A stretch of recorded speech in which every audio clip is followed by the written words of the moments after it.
Morning guys. Today's the day I'm going to do the basket. Morning George.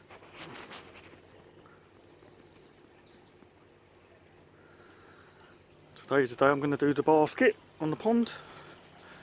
As you can see, it's so leggy now. I don't think it's even grown in the pot anymore, in the basket. So that's coming out. I'm going to take all cuttings from it and start it off again. I've never told you why I've got this net over the top of the pond. Just around the corner we've got a park, and it's got a massive lake in there, and loads of herons, and this is a flight path straight over the garden, and they do land occasionally, but obviously I don't want to lose any fish, so that's why I decided to net it. It's not the best looking, but it does the job. Right, got it out of the pond. Now I want to take some cuttings of it. So what you're looking for is young shoots, ideally without flowers, but you can always pull the flowers off. See, that is a nice little young one there. So just snap it off, and I've got a bucket of pond water. I'll just throw it in until I'm ready for it. I want probably about 10, but I don't have to use all 10. So there you go, another nice little one. Let's pull it off. That is going to be too long, but I'll put it in there anyway.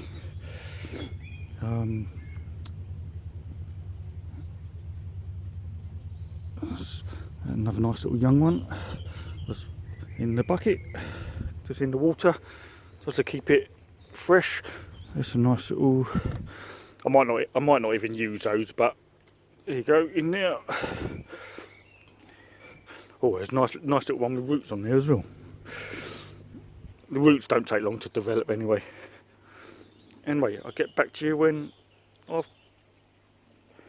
once I've got the 10 cuttings, then all this, the rest of it goes in the compost bin, and I'll show you how to empty the basket then. Right, that's it all separated. That's the waste. That's the new stuff going back in. The bucket of the gravel, and what you're left with inside the basket. But what I do, I scrub that with a brush. Obviously be careful, you don't want to rip the material, but you want to get as much roots out of it as you can, because they will just rot down, go into your water. And with the gravel, I've got a watering can full of pond water, and I'll give that a couple of rinses. Obviously use pond water, you don't want to kill the beneficial bacteria that will be in there. I'll put a glove on, do that a couple of times, and I'll get back to you. Alright, so it's all been rinsed out. Obviously any water you've got left in the buckets, throw around the garden. It's like liquid gold with a fertiliser in it. So just like taking any other excuse me, you want to poke down as far as you can, cover it back in with stones,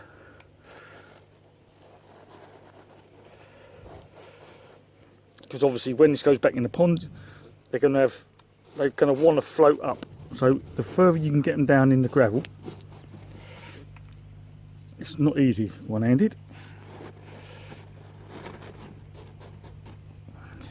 I've pulled off all the flowers apart from that little tiny one there.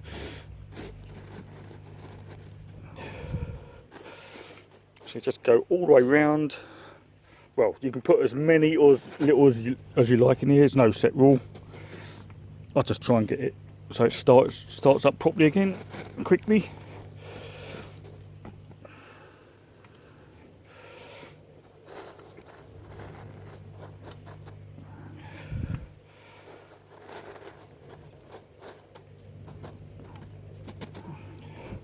Got another little piece.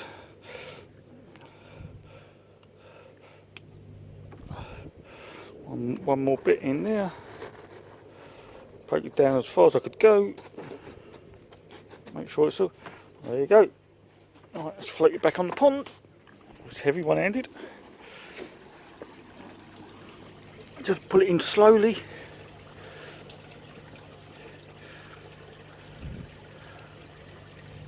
There you go. None of them have floated out. Perfect. Couple of days, they'll start taking off. Cheers guys, hope it helps.